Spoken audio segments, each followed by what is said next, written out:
You're about to enter into a new world of knowledge, curiosities, and high strangeness. This is a podcast of Straight Up Strange Productions. You're listening to Mysteries and Monsters. I'm your host, Paul Bestel.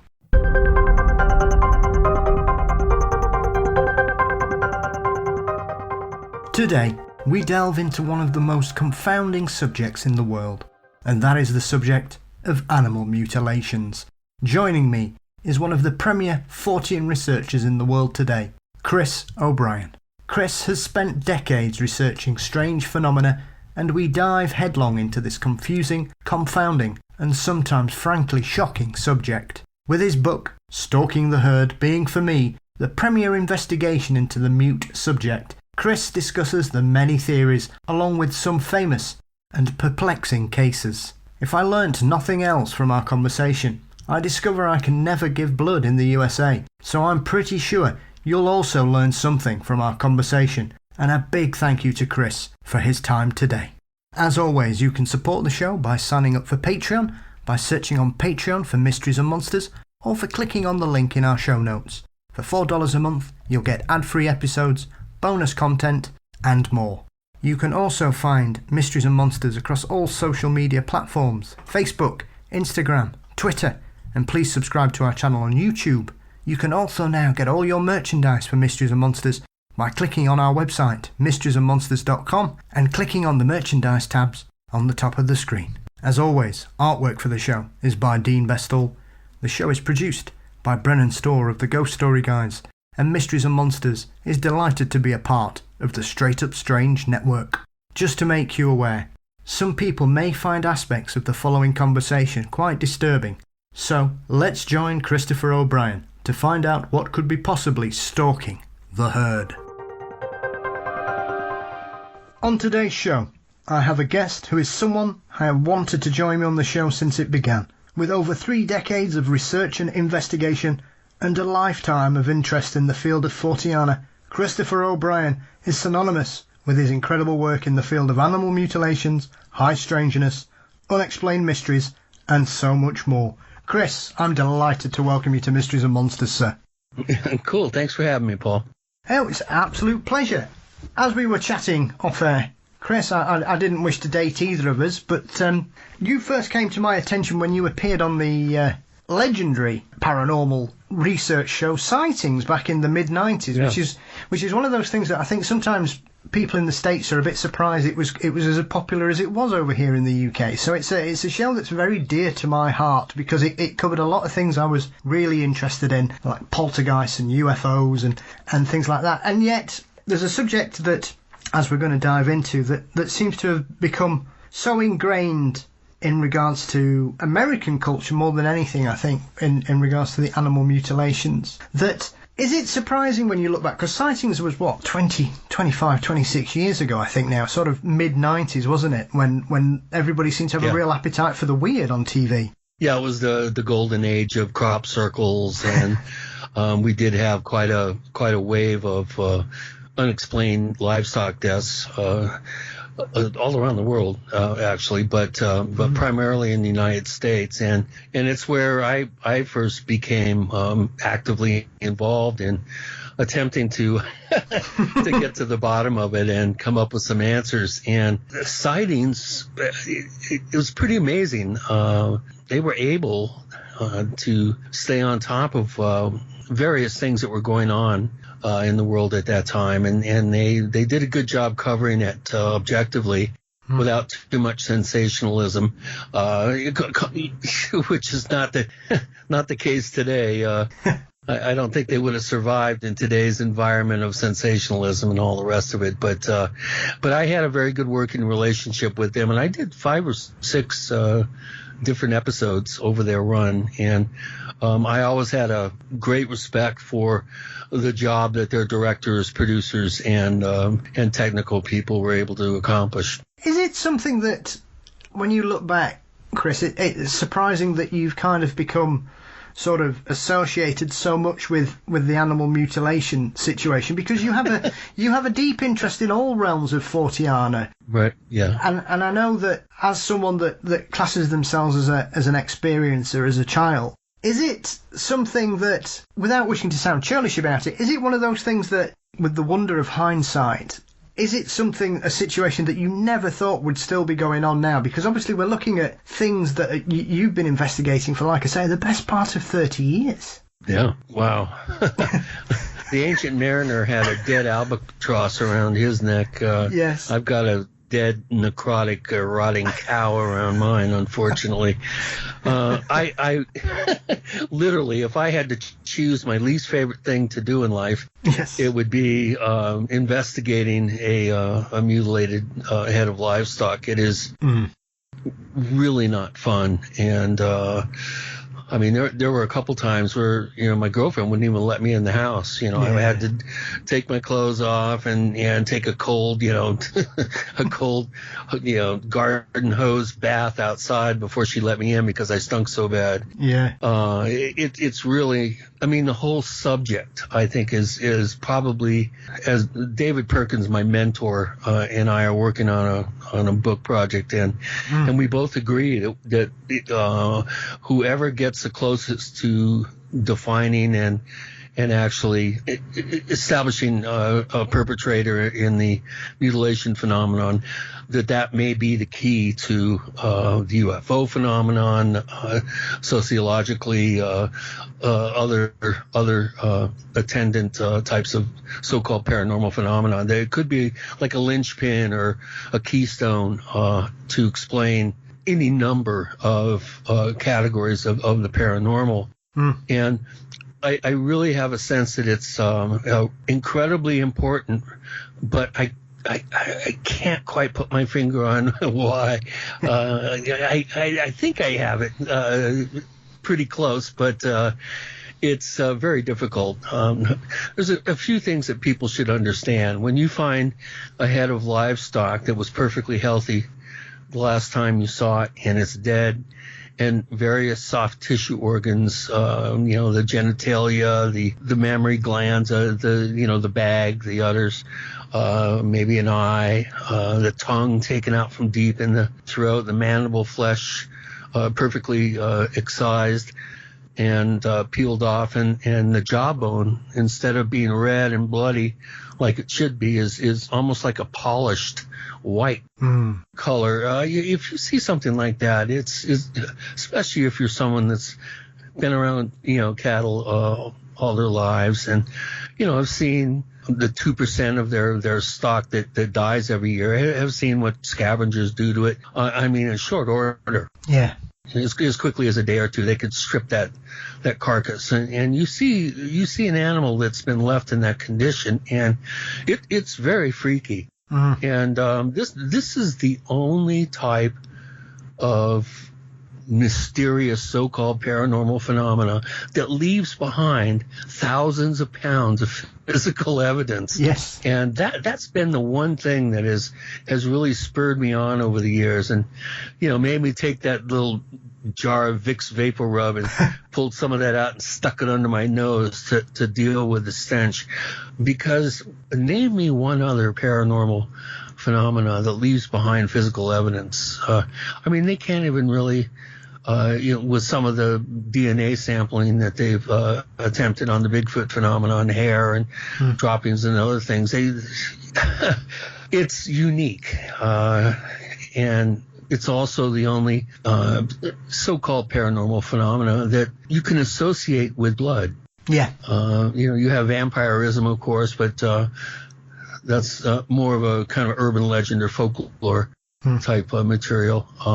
But the animal mutilation phenomenon it's leaving behind very tantalizing potential evidence to, for investigators and law enforcement and, pathologists to ponder. And that's what's always been the main attraction to me, is I feel that we're already given a leg up. We're already given a major stepping stone towards understanding by the fact that they leave the carcasses behind. And I think as as paranormal phenomenon go, Chris, this is one of those that seems to have it certainly used to when it first exploded onto the scene in the 70s, because I think that's when it just took off massively. Right. Yeah, one of the great aspects of your work that you've done over the years is the fact that you've not just looked about what's going on, you actually went backwards to try and investigate. I know David Perkins has certainly done a lot of that in regards to research about previous situations that have happened in the earlier part of the 20th century, because I think often when we get paranormal phenomenon that suddenly becomes on trend and makes the headlines around the world, some people who are new to it will just presume that it's just started as cattle mutilations. And, you know, as your work has proven, and like I say, as someone that has a real interest in weird subjects, that's clearly not the case. So when you sort of took that first step into this smorgasbord of theory, because this is the other thing about the animal mutilations, there seems to be some very distinct camps, which is one of those wonderful aspects about paranormal theories, that often people have an explanation, Chris, and they don't care if that theory doesn't fit the actual evidence. This is one of those where, for some people, it's definitely Satanists. For others, it's high school kids having a prank, which is not my idea of fun. For others, it's proof of UFOs. For others, it's a shady US government conspiracy that's affecting it. For others, it's some kind of weird experimentation going on by secretive labs. So I suppose one of the key aspects of this for you, Chris, is sorting the wheat from the chaff, because there seems to be so much misinformation about this subject out there that for anybody, especially when you first started, and David as well, it must have been mind-blowing having to deal with all these different theories.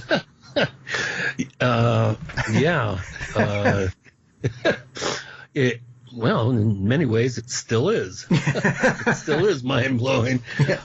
Unfortunately, I think, I mean, it goes with the territory. If you're involved in actively investigating any aspect of the paranormal, you're going to land in some spot, because people constantly will ask you, well, what do you think it is? What do you think it is? What do you think's going on? Who's doing this? And you know, I think people have their own kind of ingrained prejudices, and they have their ingrained theories, directions that they lean in.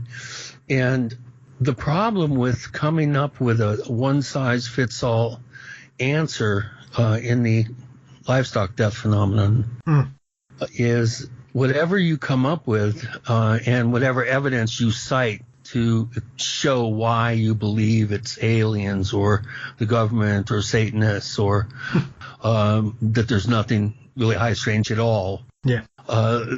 You're going to have enough evidence to establish that as a viable theory, and then you're going to have a little bit of evidence that shows why that could be a valid theory.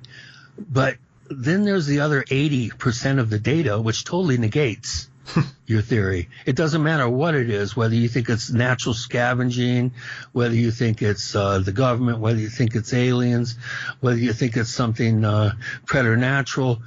There's going to be just enough data to support your conclusion, but the vast majority of the data is going to disprove it. Yes. So it's a self-nullifying mystery, and that's what is really the most infuriating aspect of trying to get to the bottom of this whole thing. And that's why I've always said that it appears that there's multiple agendas at work. And they're overlaying their agenda on other agendas and trying to actually incriminate the other theories and hiding your own underneath the subterfuge. And that's for me, it's a real intellectual challenge to attempt to wade through all the data.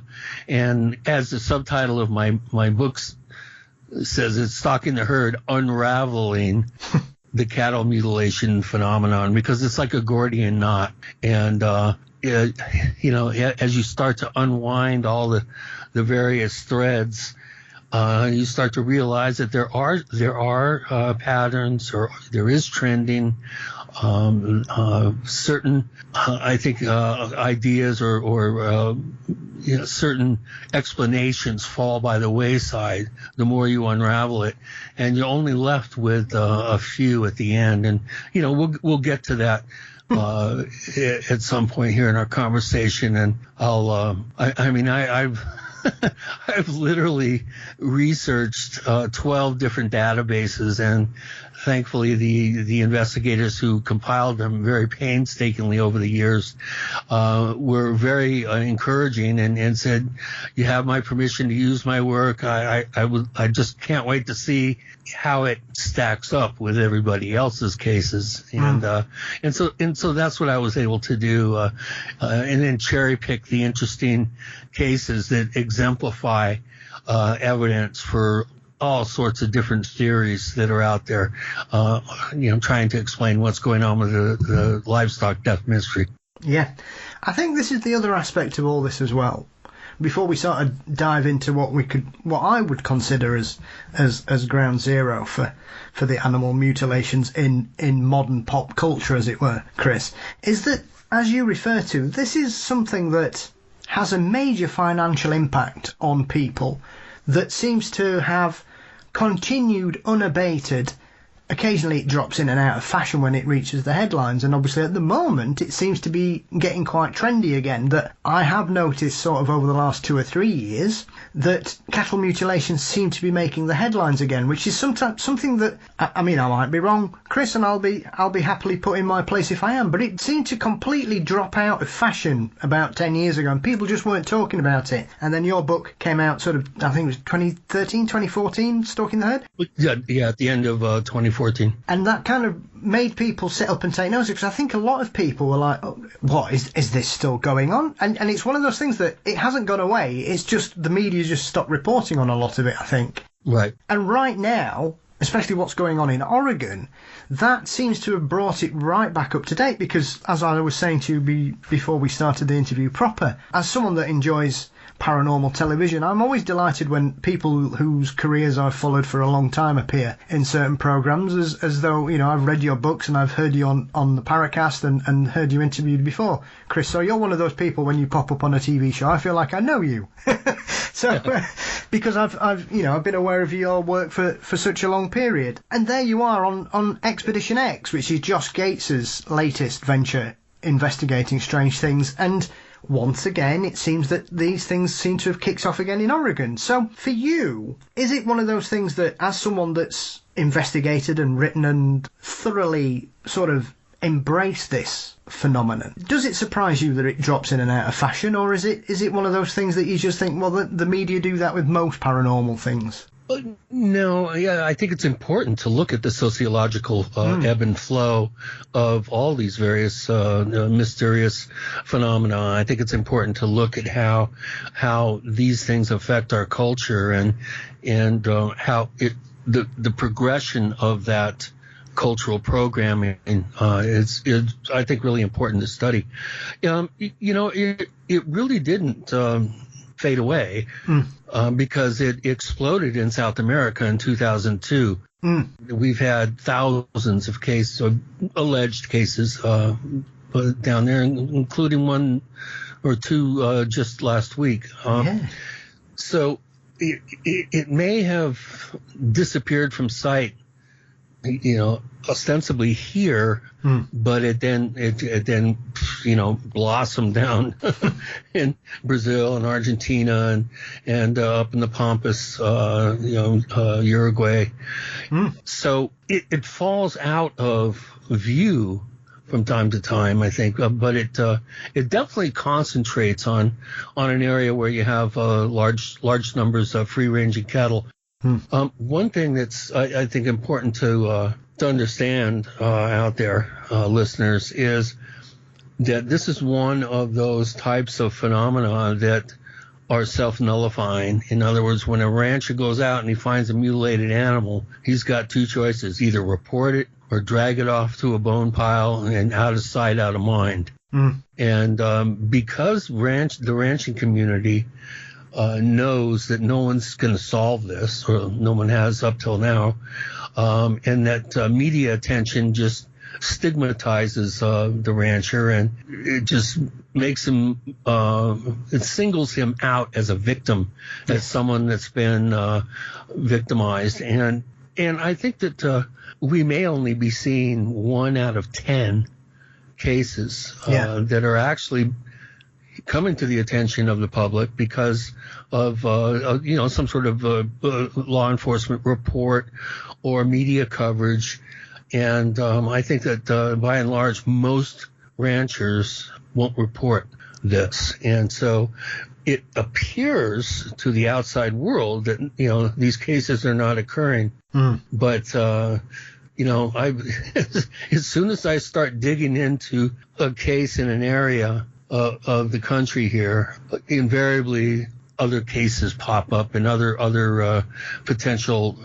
It's not just one animal that was taken in the area; it was a number of them. And the more you dig, the more dirt you uncover. So it's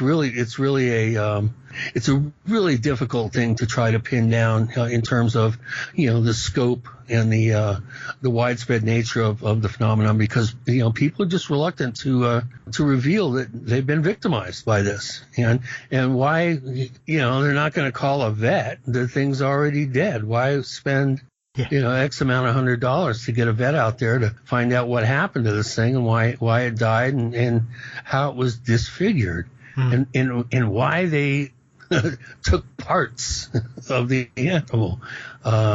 So it's a really tough environment to attempt to do science and to attempt to really ascertain tantogenesis, cause of death, and then cause of disfigurement. And I didn't have any cases in the San Luis Valley from 99 to 2006, 7 years. Yeah. But about that same time period, we, like I said at the beginning, we had a bunch of cases occur on the heels of a really nasty foot and mouth disease plague that happened in South America in late 2001, and then boom, as soon as they got that problem taken care of, all of a sudden they had a flurry of, which has gone on for almost 20 years now. Yeah. I mean, the thing about this phenomenon, Chris, is there are so many aspects of it that just make you scratch your head. As you refer to there in your book, there are numerous situations where there seems, they call lean years or periods where things just don't seem to happen when you've had hundreds of reports over a consistent period of time, and then it just seems to stop or die down to almost a trickle. Yeah. And as you refer to there, it's almost as if it's just gone, oh, well, we're bored of doing things like that up here. Let's go somewhere on our holidays for a bit.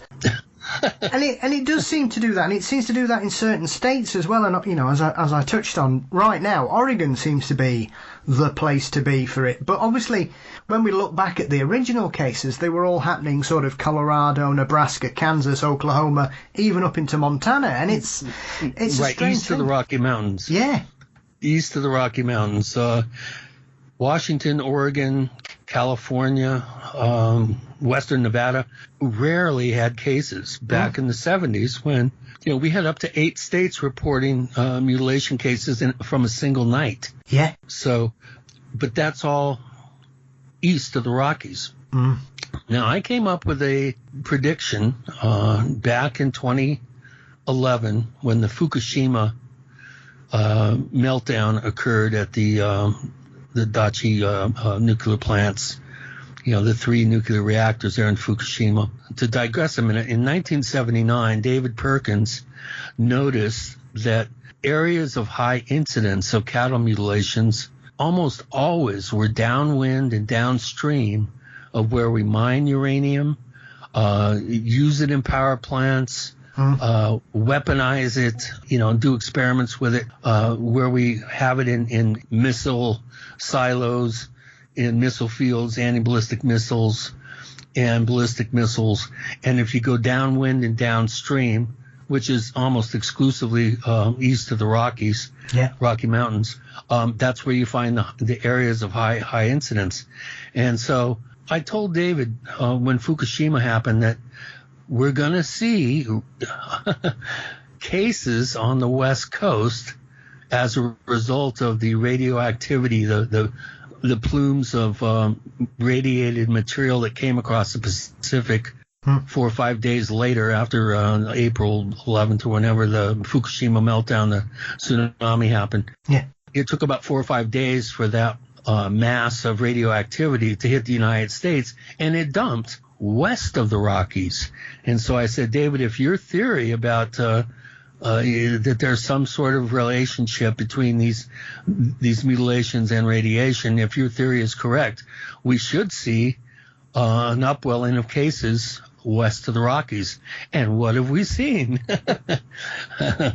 We've seen this is close to 20 cases in Oregon, which had very, very, very few mutilation reports over the past 40, 50 years. So perhaps his theory has some legs. And I think it's a sweet validation for a guy that has been digging into this mystery for 45 years now. So he's, a little vindication there.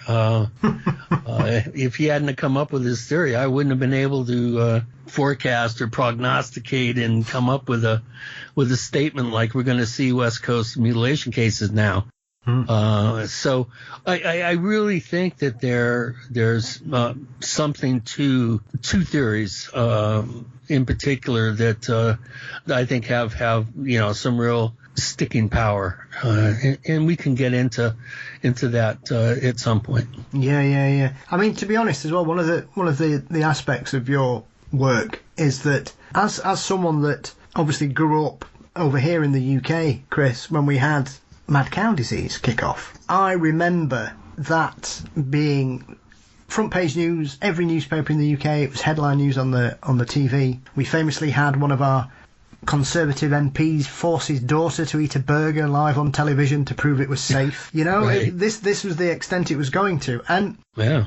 And one of the things that always struck me about what all that was the fact that how that occurred. And this is the thing that often stuns you when you delve into the murky world of meat production as well, was that what seems to have happened, and I might be wrong here, was that the fact that these cows that seemed to develop mad cow disease, it was all coming from the fact that they'd been fed sheep that had been ground up who died from scrapie, which is one of those things where you think, why on earth would you feed anything diseased animals or the remnants of it, Chris? And yet, once again, it's one of those things that all happens, and then 10, 15 years later, we ended up with a massive foot and mouth outbreak here in the UK again. And, I remember watching the news and seeing, and it's an awful thing to have seen, witnessed on the news. And obviously where I live in the north of England, it's countryside. There's a lot of farms where I live in the area, burning pyres of cows and sheep and pigs. And it was horrendous to see on the news that, piled high, Chris. You're talking 10, 15 animals piled, these giant bonfires of meat. Every head of bovine livestock in the British Isles and in Ireland were destroyed. 4.5 million head of cattle were killed, every single one, and cremated. Yep. With temperatures of 700 to 900 degrees. What they didn't know at the time was that prions, which are the misfolded proteins that create mad cow disease and make holes in nerve tissue and in brains, and that's why the animals die, basically, is because their synaptic function is just catastrophically animals forget to tell themselves how to breathe. Ultimately is how they die. But the misfolded proteins, which can cause other proteins to misfold, could be considered the smallest life form that we've yet detected. A misfolded protein or a protein is 1,000 times smaller than the smallest virus. Yeah. And it can cause other proteins to misfold, which is, in a sense, is a form of reproduction, which is the one side of the definition of life. What is life? It can reproduce, and you can kill it because if it's alive, then you should be able to kill it. Yeah. Well, they didn't know when they were burning all these cattle. They didn't know that prions can survive heat up to 2,500 to 3,000 degrees. And even though the cow is burnt to ash, it's, let's say a standard fire, 600, 700, 800 degrees, a sizable amount of the proteins that are, infected could survive in the bone ash. Yeah. And so 4.5 million cattle, X number of them had prion disease. And all that bone ash, still highly infectious, was then sold as fertilizer and spread around the planet. Yeah. Most people, they don't have any clue about this stuff. I mean, 20-year vegetarians there in the UK, people have not eaten any beef at all for over 20 years, have been dying from prion disease. So it's bad news about something that many people consider to be their favorite, part of agriculture, the favorite, most delicious thing that they can think of, in certain situations be lethal. Prion disease is really, people don't know enough about it. It's 100% fatal. It can, in some genetic types of individuals, it can take up to 40 years for it to go full blown, like HIV and AIDS. Most people it'll affect within 8 years, and a small percentage of people. And I've heard one theory that if you don't have the gene for cannibalism, you'll die of mad cow disease if you eat, consume, infected products. That you can die within 8 months. Yeah. And so people that die right away, they think are the ones that aren't protected genetically by having some gene that they associate with cannibalism. Yeah, and it's weird looking back, because I remember when it kicks off and some people were, that's it, I'm not eating any, and you're thinking, well, it's too late now. Yeah. You can't say, oh, well, I've seen it on the news, therefore I'm now going to stop and I'm going to be fine. It's happened. You've eaten it, right? If you've got it, you've got it. If you go to give blood in the United States, one of the questions they ask you is, did you spend 6 months or longer in the UK from 86 to 2000? And if you answer yes, you are not able to give blood. Really? Yeah. Wow. Well, that's reassuring. And the people that think that this is all aliens coming down and gathering ingredients for some unholy food source, you you hear the rationale as being something like, well, they need the genetic material, they have to hybridize their dying race, and humans are preferred, but cattle are convenient. Yeah. Next choice being that cattle hemoglobin and human hemoglobin, which is the main building block in blood, it's 99.9 to 9 places, 999999999. It's a genetic match. Pigs are 99.9 to 7 places. Yeah. Cattle are 99 to 9 places. So if you're a universal donor, a universal receiver, you can utilize a transfusion from any blood type. You could survive an actual transfusion of cattle hemoglobin. That's how close.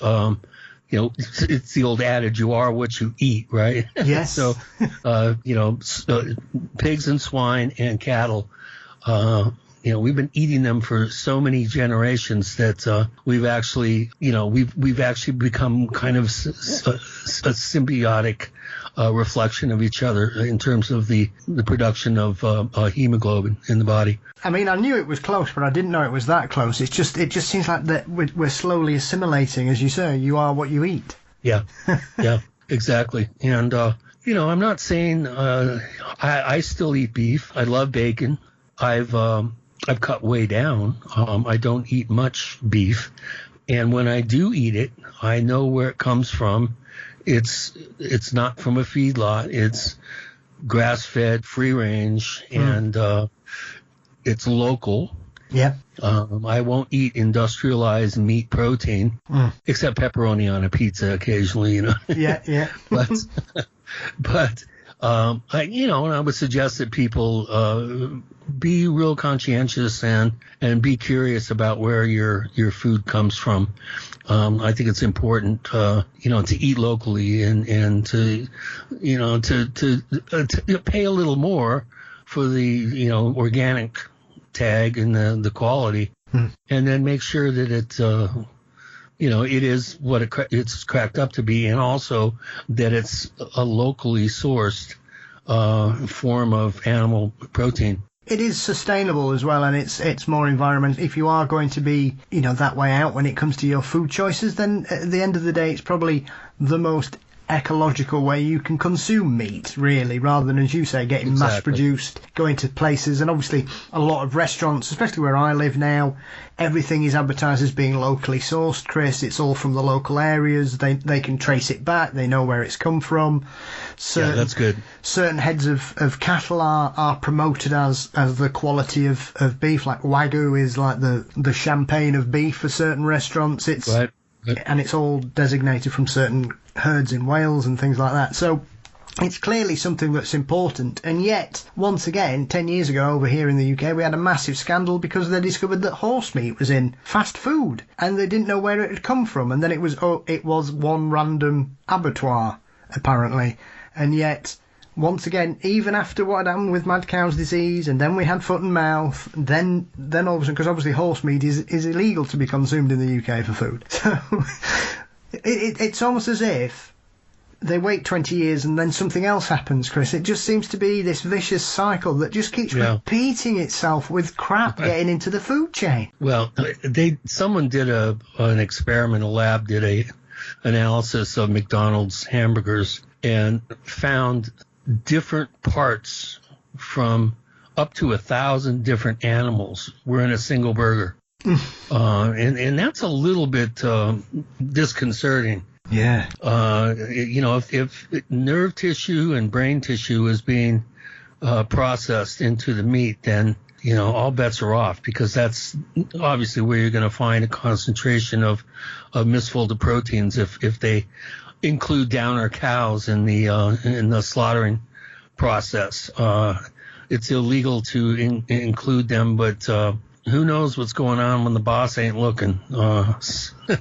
Yeah. So it's you're kind of playing a Russian roulette a little bit with eating processed animal protein, and it's just really a good rule of thumb to source where your beef is coming from, and to be very, very hesitant to consume beef where you don't know where it's coming from. Yeah, I think as well with it being September as we're speaking, Chris, it would be remiss of me not to sort of touch on this, because easily for anybody, I think if you ask anybody about animal mutilations and the case that people will often mention, it's one of those that I think is a brilliant example of misinformation being repeated as the story compared to what actually happened. So as it is September, it will be 54 years since Snippy hit the headlines, which is one of those things, because Snippy wasn't called Snippy either. This is one of the things that really annoys me about things like this, Chris,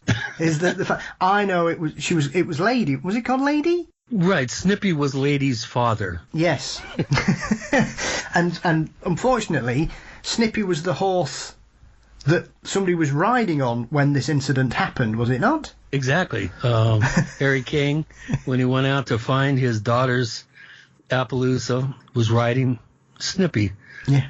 Lady's father, and found Lady in the pasture. And this would have been 53 years, 52 months later. Yes. Right now.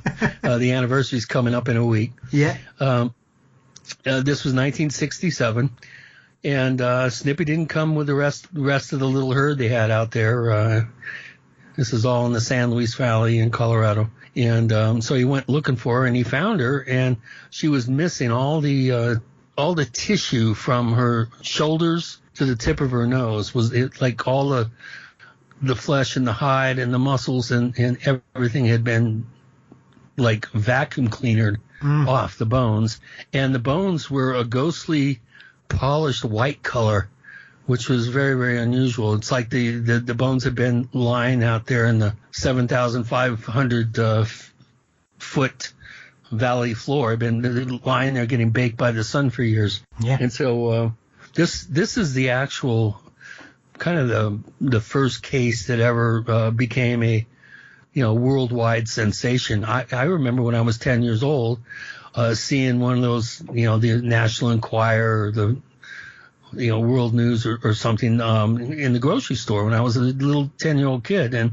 I remember it said, "Flying saucers killed my horse." And there was a picture of people looking at poor lady. And of course I had to bug my mom to, please, give me a quarter. I want to buy this. And I devoured it before we even got home. It was quite an extensive article too. And that's how I first found out about Snippy, the first case. But it's also where I first found out about the San Luis Valley. And I remember thinking to myself, man, at some point, if I'm ever in southern Colorado, I need to go to this valley. It sounds pretty cool. And, of course, I would end up, just by happenstance, I would end up living there for 13 years, many years later. And this is the first case that actually made the wire services. In other words, local cases, of course, would be reported in local small town papers, that sort of thing. But this was the first one that went around the world on Associated Press and United Press International and Reuters and the other news services. And so it became a really big deal. And it's considered to be the first widely publicized unexplained livestock death. Yeah, I mean, it is one of those, like I say, because there's the modern, as with most things, Chris, there is a version that often does the rounds, and people say, oh, this. I mean, I remember reading that it was called Snippy because it had been cut in half, and that's one of those things that certain aspects of this story seem to have been regurgitated so far down the line that I think for some people, the version they know has very little connection with actually what happened, because I think that there are versions that, oh, well, something happened and then she veered off from the other two horses and was found a few hundred yards away, but wasn't there actual evidence that the horse had just gone round and round and round in a circle before it had died? Yeah, the horse, it looked like something was flying around it based on the tracks, because she did a number of circles, standing in one spot, almost like something was, she wanted to keep looking at something that was going around her. Yeah. And she was found X amount of feet away, I think 30 feet away from her own tracks. And there was some strange, it looked like chicken livers. They found hanging on a nearby bush. It whatever it was, evidently left behind some clues, and there seemed to be some giant tracks around the animal that looked like they'd been punched fairly deeply into the real soft meadow ground in the meadow, and there was burn marks on some of the Chico, the sagebrush out there, and kind of chicken gizzard stuff. The owner of the horse, Nellie Lewis, she poked at it with a stick, and some greenish stuff started coming out, and she touched it and developed a really bad, like an acid burn on her hand. And they said that the horse initially, for the first few days, it had a sweet kind of cloying medical smell, something like, people have over the years have come up with different descriptions of it, but I talked to the Nellie's husband, Burl Lewis, before he died. I did an interview with him, and he said it smelled kind of like a sweet, cloying, antiseptic smell. Yeah. He said it reminded you of a doctor's office. So he said it wasn't formaldehyde. It wasn't, your normal antiseptic smelling products, but that it had a real thick kind of chlorine sweet medicine smell is the best that he could come up with to try to describe it. And the bones were polished white. Yeah. And it's really difficult to get that effect. You have to take the bones and put them in a big pot of lye solution and boil them to even come close to that kind of look. And that fact alone, I think, freaked everybody out more than anything, because it appeared that the animal had been laying there. At least the portions that were denuded of flesh and everything, it looked like the animal had been lying there for 30 years in the sun. Yeah. And so they didn't really report it right away. They were a little freaked out about it. And then, they would tell neighbors, friends, and then slowly the word kind of spread out. And then it became a really big deal when the local, when the Valley Courier, the local San Luis Valley paper, when Pearl Nicholas did the first article in the Valley Courier, and then also a article in the Pueblo Chieftain, and then the story took off about a month after the actual incident happened. Yeah. So I mean, if you look, you can see the actual Snippy site on Google Earth, because the trail that people tramped into the pasture from the road out to the site. So many people went out there that you can still see it from space. Wow. It is, to be brutally honest, they are not pleasant images. I think sometimes people get excited. You know what I mean, Chris? Some people get overexcited about gory images, and I've yet to see any cattle mutilation that I find anything but repulsive. But it's also deeply interesting in regards to what's occurred. When you look at those images, as I'm sure you have countless times, it is remarkable what happened to that horse. Whatever happened, growing up, we were surrounded by farms. I know people that run stables. I know farmers. I've never heard of anything even remotely similar happening to anything like that here. Yeah. And when you look at that, it's just baffling how anything could have done what happened there, because, with the greatest respect, often the standard response is, oh, it was killed by a predator, and birds and insects and things have just picked it clean. Yeah. which is once again, as we said earlier on, Chris, you're talking about your explanation, whichever way you come at it, whether you're a believer of a certain theory or you're a skeptic who says it's all nonsense. This is one of those cases where you just think, well, that explanation just doesn't add up, because predators will eat whatever they can get their hands on, or paws on even. They're not going to go, oh, well, all I'm going to do is eat the head and shoulder of it, because it is unreal when you look at what's happened, because it looks like something's just pulled the whole head, skin and muscle off the top section of the horse, poor thing. Yeah, it's considered the first cattle mutilation, but it was a horse. And we've never had another case that duplicates the damage that was done to the animal. It's unique, and it's, in terms of almost every aspect of the case. So, it's that Typhoid Mary. I think there's a lot of clues there. The grandmother, the matriarch of the family, Gladys King, she was doing the dishes in the ranch house, which was, about a quarter mile, maybe a little bit more away from where the horse was found. The day prior, the last day that Snippy was seen alive.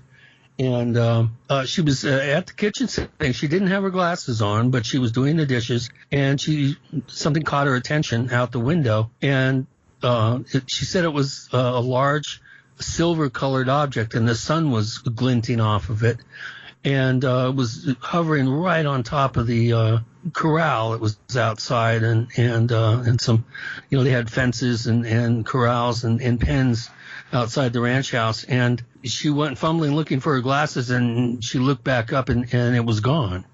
So they went out. She told her son Harry about it, and she went out with Harry, and they looked around, and they found the corner post was higher than the other posts. It stuck up several feet higher, and it had been snapped off. It was the only thing that they could ascertain that was unusual. And so that, of course, became the chief suspect in the eyes of Nellie Lewis, the owner of the horse. She said, "Flying saucers killed my horse." And the link has been there ever since. Yeah, well, exactly. I think that's the thing as well, isn't it? Because it just seemed to have been meshed together ever since that point because of that. And it is, especially when you go into the explosion of cases in the 70s, Chris, that seemed to be, at that point, the default explanation for some people. It was alien hybridization, as you refer to there. Right. This is what they're doing. They're coming down here because it's easier to take bits from cattle than it is. But it is interesting, as you refer to there, that it's known as the big one when it comes to cattle mutilation cases. But it was a horse, and we've never had an incident like that. I mean, a lot of the other cases that we've had, you know, there are limbs missing, there are udders missing, eyes, noses, things like that, but nothing to that extent. And if anybody's never seen the images, you can find them very easily on Google, and I know you've got some both in the book and on your site, where I would recommend, if you're going to look at it, make sure you've not just eaten or planning to eat, or planning to go to bed without getting nightmares. Yes, very true. Yeah. It's interesting as well that it doesn't seem to lead into often when we have a new paranormal phenomena hit the headlines, Chris, often it seems to explode everywhere, and yet when it comes to this, it seems to have been fairly steady for a bit, and then you get to sort of the mid-70s and it just seems to just kick off in so many states, doesn't it? But one of the interesting aspects that you looked at in your book was it 1972 that there wasn't one real case that you could pin down anywhere? Not one case. And boy, we looked. Yeah. The only thing we found was a strange multi-animal event that happened in Alaska, where right outside a military base, I think it was 30 head of elk or something, were found dead for no apparent reason, but not cut up like the cattle. Yeah. And it's very interesting because prior to 72, there had been an outbreak of mutilations beginning in Minnesota that were associated with large circles in the snow, like the circle of snow had been vacuum cleaned up. So there were these like circles in the snowfield, down in to the ground, and they found mutilated cattle. And then that was 70, and then 71. There were a number of farms, ranches that had, herds of pigs disappearing, which is kind of strange. And helicopters started being seen around some of these sites. And then 72, nothing for a whole year. And then 73, that's when they, decided to leave the animals back instead of stealing them. Because I think that the rationale was that, well, if we take the animal and don't return it, then the ranch is going to, file a report for stolen livestock. And if we leave it back, chances are he won't file a report, and we have plausible deniability. So I think they finally got their methodology dialed in. And so starting in 73, then, we had the intense wave of mutilations. That there were many thousands of animals that were officially reported to be mutilated. And of course, your listeners understand that out of 200 cases that I personally investigated, 160 of them were equivocal. It looked like unusual looking scavenger action to me. Let's put it that way. But I didn't see cut hair follicles. There's certain telltale signs that I look for to determine whether a case is legitimate and high strange. And so out of the 200, I had about 40 cases that definitely somebody or something with tools disfigured the animal with a sharp implement. And out of those, I think I had 3 or 4 that it appears to be a lasing instrument that cauterized the wound and cooked the hemoglobin, close to the wound. Yeah. And I only had 3 or 4, maybe 5 that were drained of blood. Yeah. Quite a number of cases. The rancher would be looking down. I say, look, they drained this thing of blood, and I I grabbed my brother, who's a really strong, dude, and we grabbed the legs and then flipped the cow over, and whoosh, all the constituent elements that had, with gravity had sunk down into the body cavity out of sight. Yeah. And it comes all flowing out. So one of the problems with this particular mystery is that as soon as the media gets involved and alerts the public that there's mutilation cases going on, everybody's looking for dead cows, or they've been clued in to be vigilant. And so if they see a dead animal and they look at it, and they're not veterinary pathologists, they're not someone with a trained eye, what they normally wouldn't even bother looking at before now becomes of interest, and they look at it and they think it's a mutilation.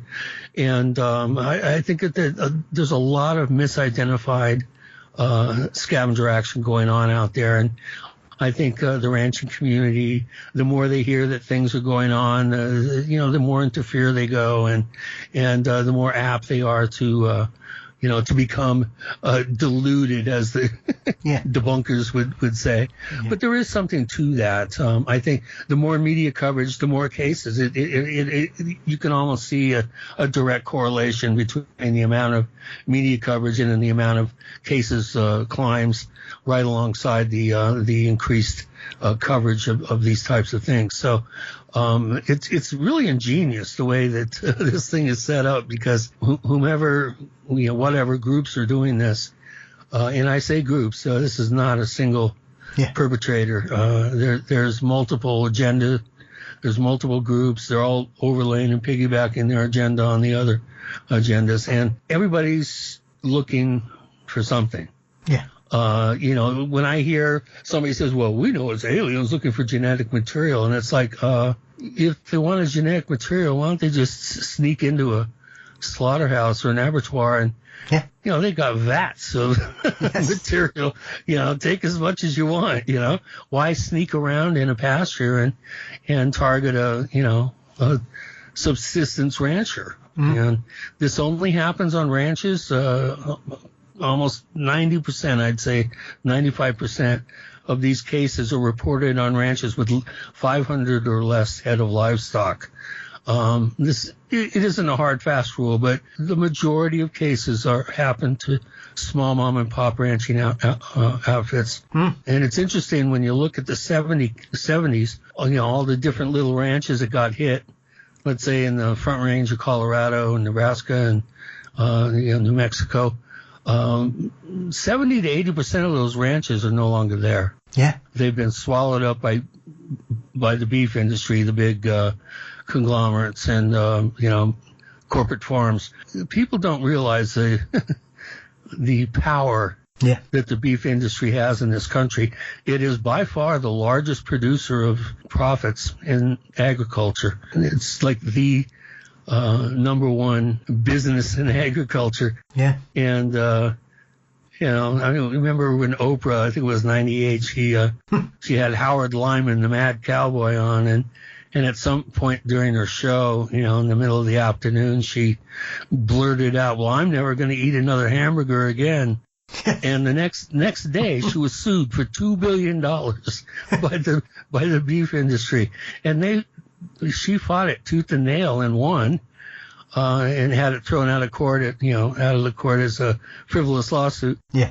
But it cost her $1 million. Well, some would say that's a cheap bill to pay in the face of it. I think, like you say, with the power that they hold, and it is strange, like you say, that there seems to be different agendas, and it's interesting to me, Chris, because you often look at the sociological situations that are occurring at the same time. How's the country feeling? What's going on? What's pushing people's buttons? And it's one of those things that I've always been quite interested in. This is whenever Satanists or the occult to get blamed for it. Is it something, because it's not an aspect of US culture I'm very au fait with in regards to how this sometimes, once again, comes in and out of fashion. We had what we called over here Satanic panic in the 80s, where covens were kidnapping kids all over, and it all ended up being exaggerated nonsense and lies that just ran out of control. And obviously certain areas of the states are deeply religious. Is it something that occurs quite often, that it got blamed on Satanists? Yeah. Is that something that still occurs? Yes.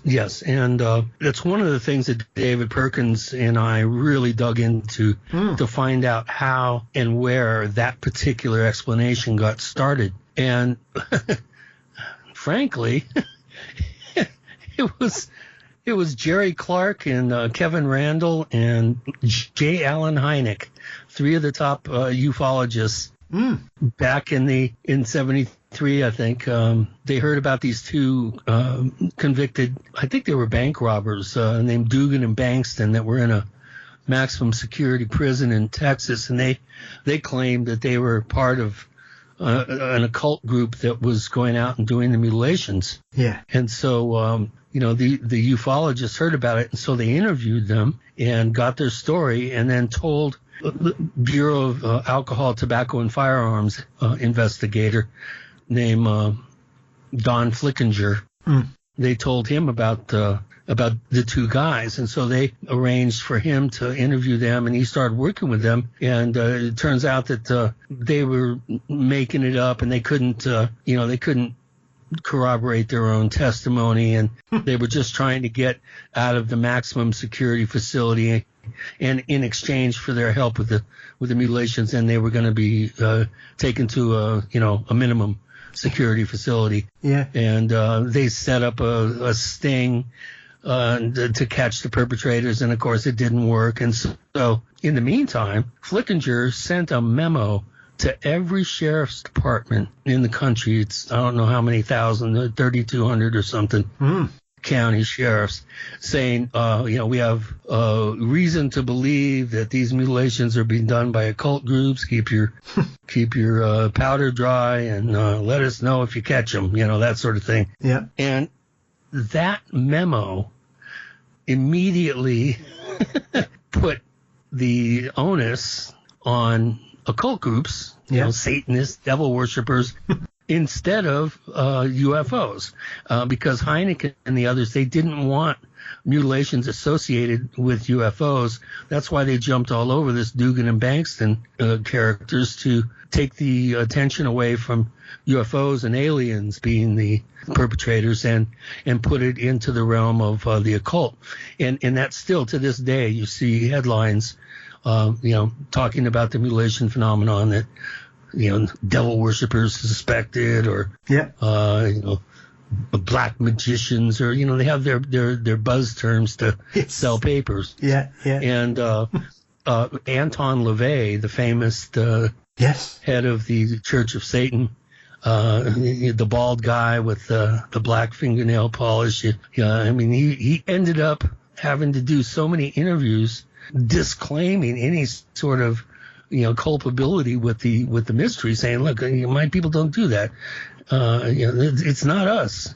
He actually became an expert on the mutilation subject, because he had to do so much research to dissuade people from thinking that it was Satanists that were doing it. So it's a pretty once you start following these threads, it's really fascinating. And I one of the things that I really wanted to accomplish was tracing back to the origin of these theories, the alien theory, the Satanist theory, the debunkers and skeptics theory, saying there's nothing to it, move along. And other theories having to do with the government. And I came up with my own theory that might explain some cases, and that is rich ranchers trying to buy out, their neighbors' little ranches. Yeah. And if they don't sell, hiring people to go and mutilate their cattle to terrorize them, try to drive them out of business.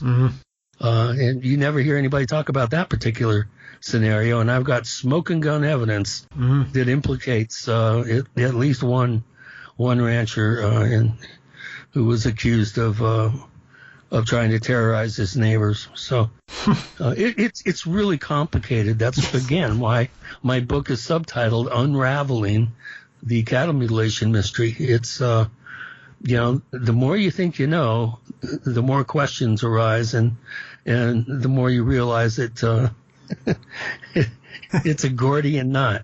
Yeah, very true. And I think the other aspect, as you mentioned there about LaFay turning up and becoming an expert just to defend himself and his followers, there are numerous characters that appear. I mean, there's another gentleman who I believe, was he a sheriff, Keith Wolverton? Yeah, he just died a couple of months ago. Yeah, and it's quite interesting because I think he wrote a book in the 70s which has been classed as a lost classic in this. Just got republished. Yeah, absolutely.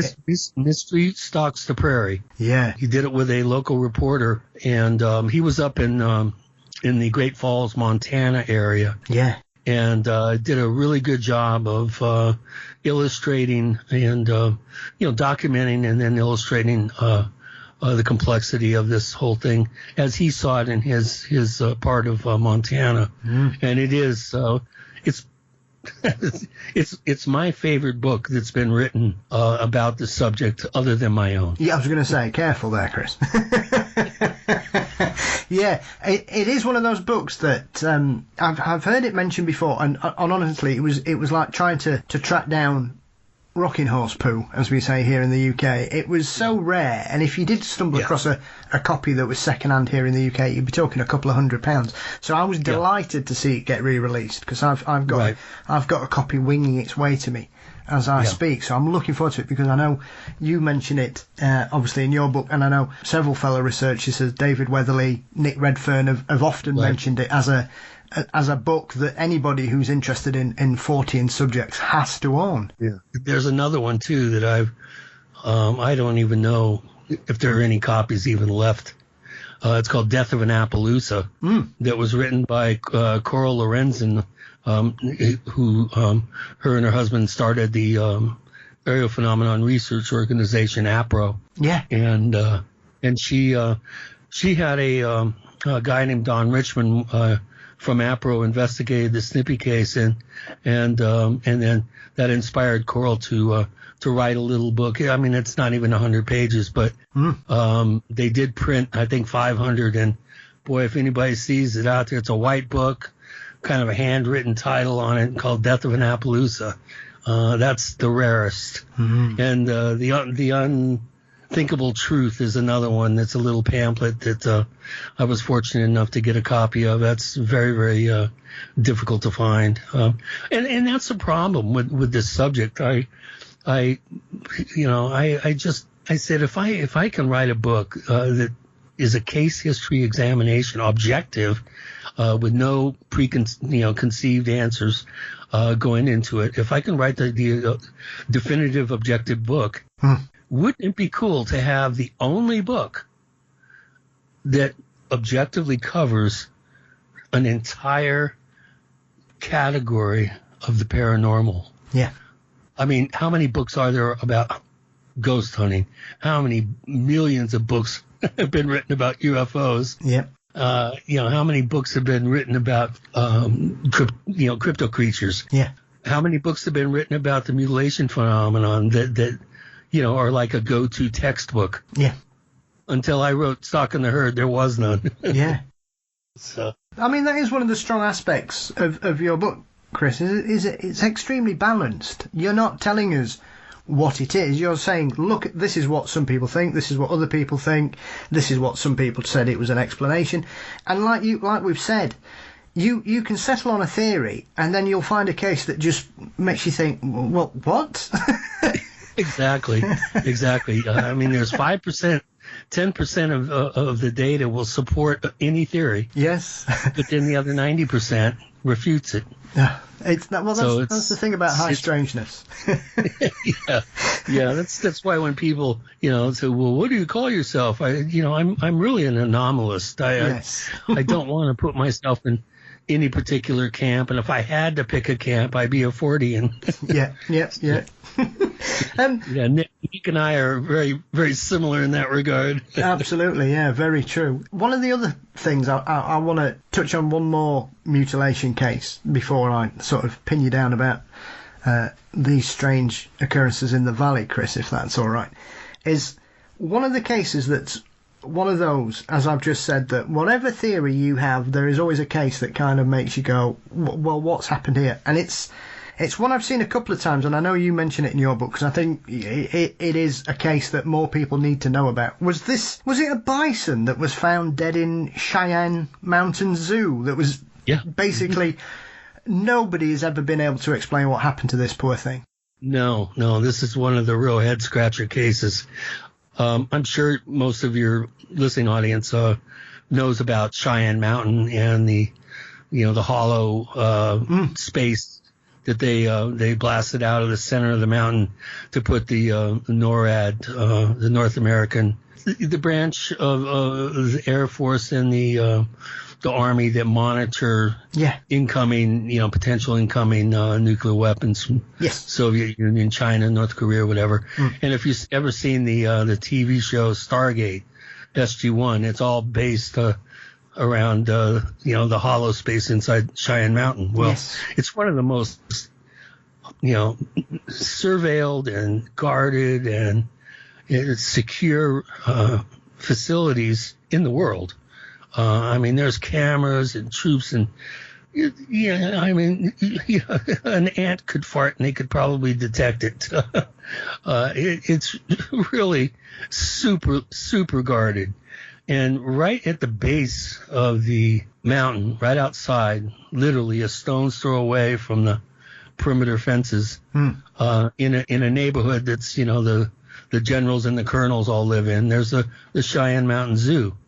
And, they came out one morning and a bison in its own, enclosure was found mutilated. And unlike most of these cases, it wasn't found 4 or 5 days later. It was literally found within hours. Yeah. And so the county coroner, who happened to also be, I think, a veterinary pathologist by training, came out, and with the chief doctor of the zoo, they did a necropsy on the animal to ascertain cause of death and what have you. And they were just baffled that something or somebody was able to get in there and kill and disfigure this bison.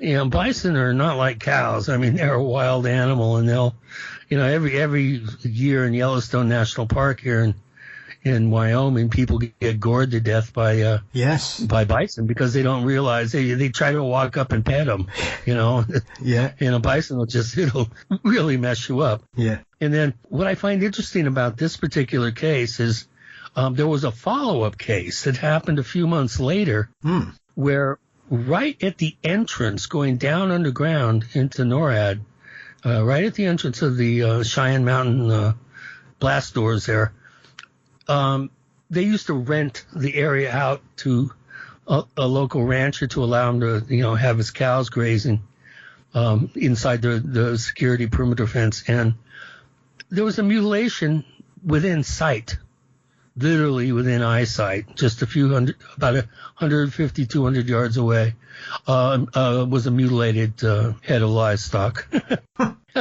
There were cameras pointing right to the area, and they didn't detect anything. So that's pretty slick. Yeah. This bison as well, didn't have a patch of skin cut off it, like a square or something as well, Chris? And it was like, where has this gone? Yeah, I got all my information on this case from the Unthinkable Truth, the little pamphlet about the cases in 1975 in the Front Range of Colorado.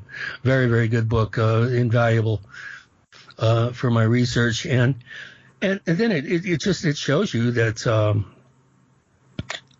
that there's something tricksterish going on here. There's a giggle element and there's a tricksterish element. The coincidences and the synchronicities that you can point to all throughout the history of this particular mystery are really intriguing to me, and it really makes for some spirited debate and very creative thinking to try to make sense of this. I'll give you an example. There's one from your neck of the woods. In 1605, James I was coronated as King of England. Yep. And right as he was going to be coronated. Of course, you have the famous gunpowder plot with Guy Fawkes and trying to blow up the House of Lords. And then a couple months later, that was in November 1605, I think. And then a couple of months later, hundreds of sheep started getting discovered dead. And the way the official entry in the court records reads is with some inward parts missing, the wool and tallow left behind. In some cases, 100. In other cases, not as many. Of this, sundry conjectures, but most would agreeth that it tendeth toward fireworks.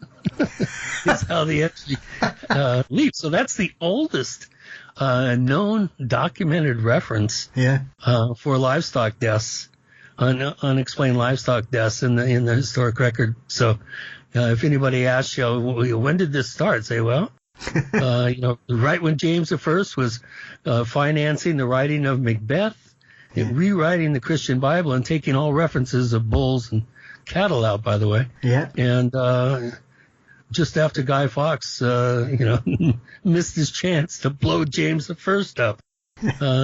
Quite an exciting time in the shires around London. Well, that's a matter of opinion. Some would say exciting, others may say absolutely terrifying, Chris.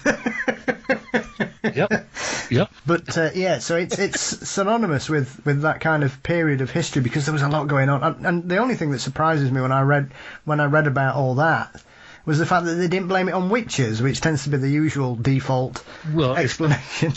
During the reign of James I, he was quite the inquisitor. Yes, that's it's one of those people who saw witches and demons everywhere. Unfortunately, especially depending on your religious denomination, it would seem. But I'm sure they were just coincidental. But it's one of those situations and phenomena, Chris, that still baffles. And like I say, it's whenever anybody covers it, be it on Monster Quest 10 years ago and Expedition X, you seem to be the go-to guy in regards to this. Is it something that you're still surprised that people have such a real interest in, or do you think because it's such an odd phenomenon that one size doesn't fit all, it will continue to perplex people? And as we've been saying, right now there are a spate of these cases that seem to be occurring in Oregon. It doesn't surprise me at all. I think that we're only seeing the tip of the iceberg in terms of the actual numbers of cases. I would say only 10% become publicized or known, even in the local community. I think most cases are covered up by the ranching community because they don't want to bring the attention and the notoriety down on their heads. Occasionally, if a rancher sees a helicopter buzzing around, then the next day he sees his livestock dead. That tends to be an inducement to report it to the local sheriff. If a rancher thinks he's being victimized by his government, then that is one of the conditions that might elicit a report, because a lot of these guys are ex-military themselves. So it's very perplexing. And like I see, it's the only blood-based paranormal mystery, unless you count vampirism, which is more of an urban legend sort of folklore thing. But the only other blood-based kind of mysterious phenomenon is stigmata. Which is a spontaneous physical manifestation of faith. Developing the wounds of Christ on the hands, on the feet, on the side. Sometimes blood come around the hairline from the crown of thorn link. And there have been not many stigmatists. Not sure what what the plural of that is, but the most famous recent one was Padre Pio, who was studied by science, really in depth. But I often liken the mutilation phenomenon as a Western meat-eating example of cultural stigmata. That there's a possibility that we may subconsciously, as meat eaters, have some sort of subconscious angst in the collective. That we're killing so many animals, one every second in this country, and perhaps this is our collective unconscious warning us that we can't continue with more and more people, as time marches on, more and more countries and more societies are developing the ability to eat beef, which is expensive. It's a luxury. Yes. And the more countries, come out of the third world into the second and first worlds, the more people will want to show that they're affluent by eating beef. And so we're going to need more and more cattle. Cattle are the largest source of naturally occurring ozone depleting gases. I think termites might be a little bit more prevalent, but the methane that comes out of both ends of a cow every 2 minutes is way more detrimental to the environment than CO2. I think it's 10 times worse. And cattle are the single biggest reason why we're cutting down the rainforest to make room for more cattle. They're the largest, one of the largest causes of freshwater pollution. They're one of the major causes of the creation of deserts. And we already talked about prion disease, mad cow, but anthrax and stomatitis, and there's quite a number of nasty cattle-borne diseases that we constantly have to be worried about. When you look at how detrimental cattle are, besides humans, the cattle are the most detrimental life form on the planet. So perhaps collectively, if you buy into the concept of the collective unconscious as proposed by Carl Jung back at the turn of the century, then if you can understand that concept, perhaps we have this huge sort of dark shadow of in the collective that's some sort of cultural angst, and we're trying to warn ourselves and somehow manifesting a small number of these cases, which then causes the other groups to piggyback and find out, well, why did it happen here? Let's get one and see what happened there. That and the radiation theory that David Perkins came up with, and also the theory of possibly the Centers for Disease Control or some sort of arm of the investigative medical community in combination with the beef industry is testing continuously testing the food chain because of their fear of mad cow disease breaking out into cattle herds and possibly taking the largest income producer section of agriculture and giving it a smack. So those are the things that I'm looking at. I'm looking at the societal the implication socially in these cases. I'm trying to figure out why the sacred white cattle of India, the Brahmas, which there's millions of them around the world, why we've never had a single case of a Brahma being mutilated. And I've looked. There's not one. I've never seen a report of a cattle mutilation coming from India, which, of course, cattle are held sacred there.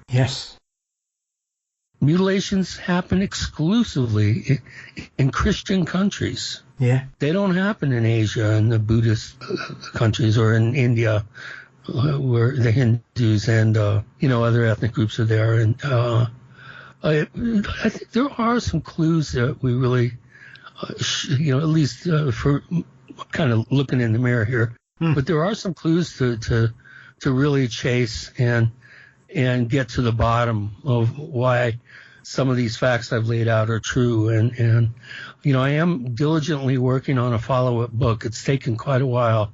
But Stalking the Herd has the case histories and the wonderful history of our relationship with cattle, which is that alone is worth the price of admission. Yes, it's amazing if you look and all the way back 30,000 years ago when we first tried to domesticate wild aurochs, which are these huge, paleo cattle that were up to 12 feet tall and weighed, thousands of pounds and were fierce animals.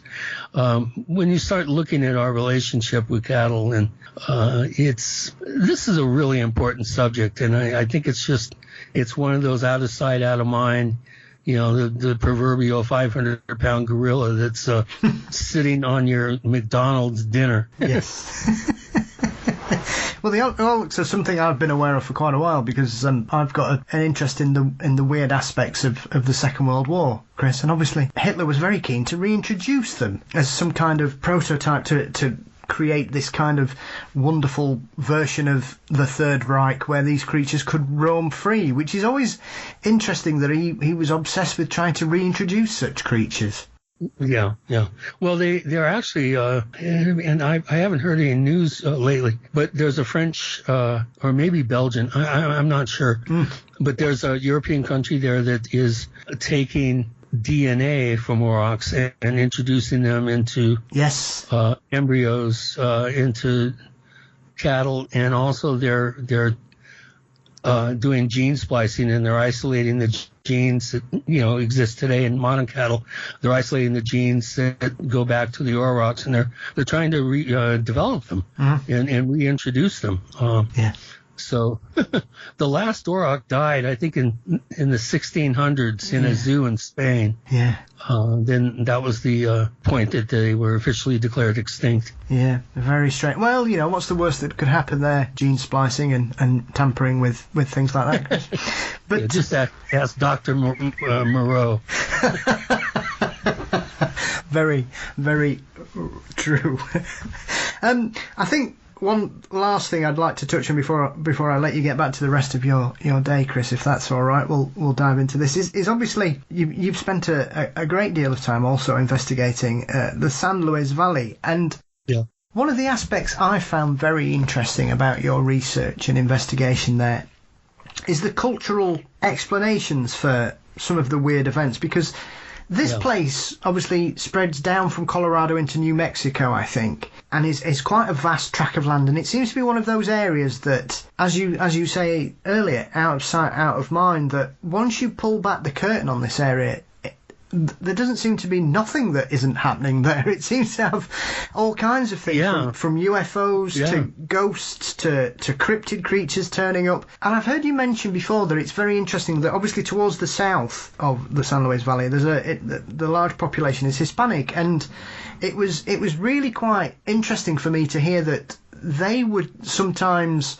look at what we would consider as a UFO as a witch, because obviously in Mexican and Hispanic traditions, when witches need to get somewhere, they tend to turn into a ball of fire. So it seems to be a real cultural hot pot in regards to what's going on. So it's amazing. What else has been happening there? What was it, Snippy, that made you want to get into this weird area in the first place, or did you just think there's too much weird stuff going on, I've got to be in here? Well, I had a New Year's Eve party, New Year's Eve 92, and everywhere I went in the party, I lived in a town at that point of less than 200 people. Yeah. And I had 30 or 40 people, a sizable chunk of the neighborhood was in my house, and I went and just kind of listened in on conversations around the party, and they were all talking about a UFO sighting that had happened a week or two prior to that. And people were saying, God, I wonder if anybody else saw that, and I'm thinking, well, there's a whole house full of people that saw it, and it turns out it was 18 people I interviewed about it, and 2 huge 100-foot ovals flew down out of the mountains right over the town, shortly after nightfall, and then one zipped off to the west, one zipped off to the south, and I was gone. I was gigging with my band somewhere, and I missed it, but I thought, wow, this would be a great little story for my local newspaper. Yeah. And so I started, talking to everybody, and And somebody said, what night was that? December 9th? Oh, that's the night they had a cattle mutilation down in Costilla County, which is a county south of us. Yeah. And I'm thinking, wait a minute, what's going on here? So I went to my publisher, said, hey, I got a great idea for an article. She said, okay, keep it objective. And you got 500 words. Well, I delivered 1,500 after I went, through a 2-week process of doing research. Yeah. At the end of that 2 weeks, I knew I had enough material to write a book. It was amazing.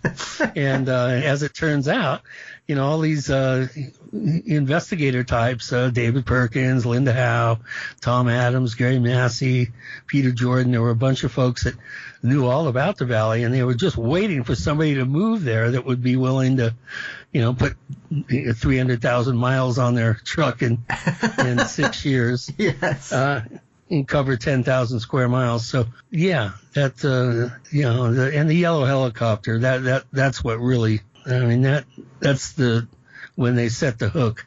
The first case I went out to, my first interview was a woman named Virginia Sutherland, and my local sheriff had given me 24 photographs of cattle mutes that never officially appeared anywhere in the record. Yeah.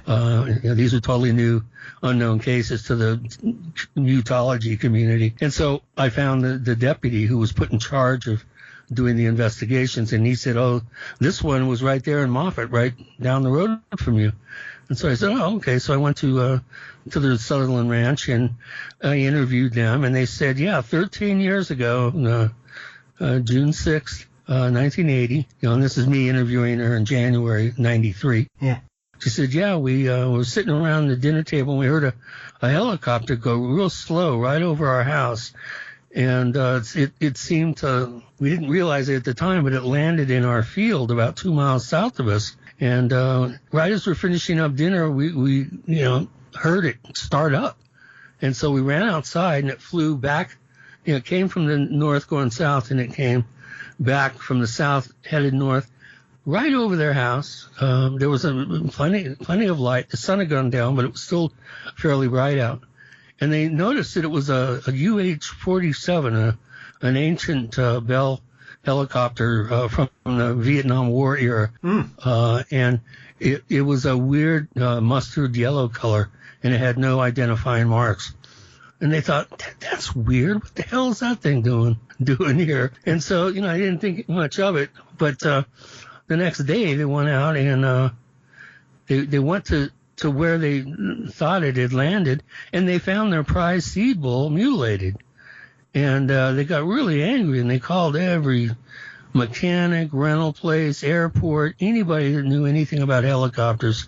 They tried to figure out where this thing came from, and everybody laughed at them and said, those things are hanging in museums. People don't fly them anymore. And so I'm jotting down notes and doing my thing. So I go home, and the next morning I'm having my cup of coffee, reviewing my notes, and I hear thump, thump, thump, thump, thump, and I look out, and flying right over my house was an antique yellow UH-47 helicopter, and he kind of wheeled in the air above my house, and I saw what I thought was the glint coming off a camera lens. So, I mean, when I talked to my, Isadora Story was my girlfriend at the time, and I just spoke with her recently, and I asked her, do you remember all the cool sightings and stuff we had? And she goes, well, you'd have to remind me, but I do remember that yellow helicopter. So that's when the hook got set.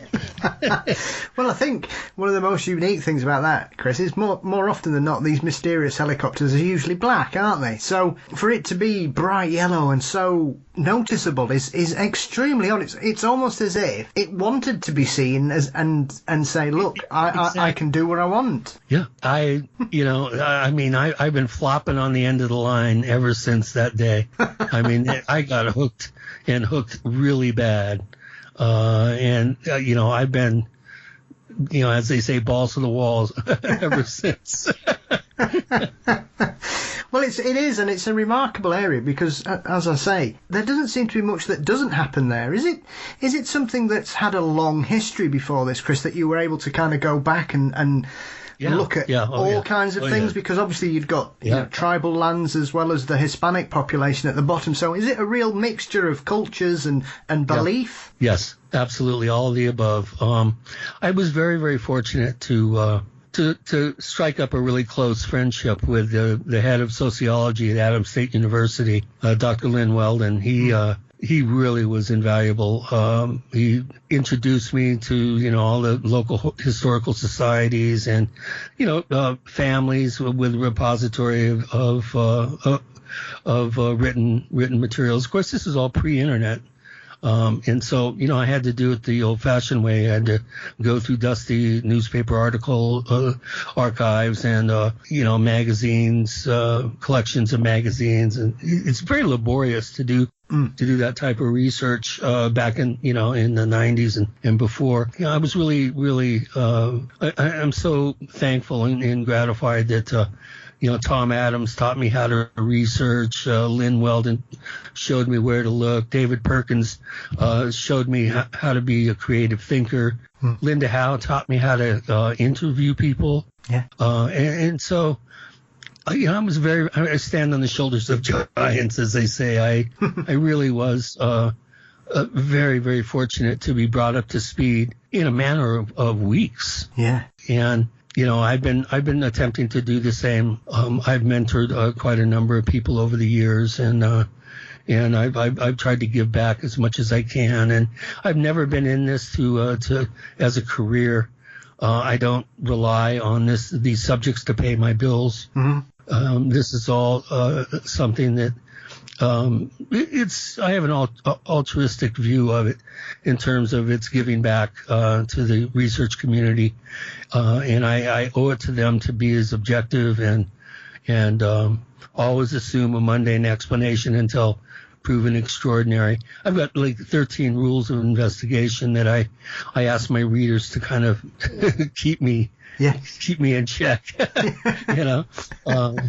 And I really have a problem with people that think they figured it out and go around cherry picking data that supports their foregone conclusion. Yeah. To me, that's disingenuous. It's dishonest. It's intellectual dishonesty.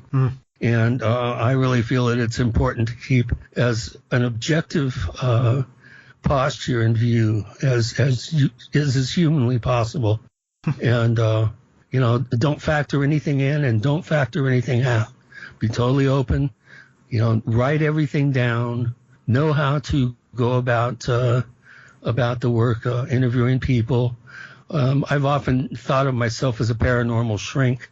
Oftentimes people contact me because they have no one else they can talk to about this stuff. And I've been fortunate to never violate, people's requests for anonymity. Always credit my sources. And so people trusted me, and I was local. I had a local phone number. And so by the time I left in 2002, I had an incredible network of sources in the valley. And, even though I don't live there, I haven't lived there for almost 20 years, I still keep in touch with a lot of people, and so, that's if someone out there in the listening audience, if you're interested in getting involved in your own neck of the woods and attempting to investigate some of these types of mysteries, just remember to always listen and write everything down and don't try to get too much out of people when you first meet them. I've had cases where, somebody has told me about my uncle saw this and he doesn't want anybody to know, especially you. And I said, well, give me his number. Let me call him. I won't tell him how I got it. And so I'll call the guy and say, hey, my name's Chris O'Brien. And, I heard an interesting story. And I was just wondering, by the way, did you get your hay baled up yet? before that rain, your kid's basketball team's doing really good. I'll totally change the subject and talk about, ranching things or weather or whatever. And then say, well, I just wanted to call and introduce myself and hang up. Yeah. And after usually by the second, third call, they'll, they know exactly why I'm calling. But I never mention anything. And they finally say, okay, I'll tell you. So learn a bedside manner and how to think of crafty ways to get people to let their guard down and to trust you. And those are, if you can do those things, you'd be amazed in how much dirt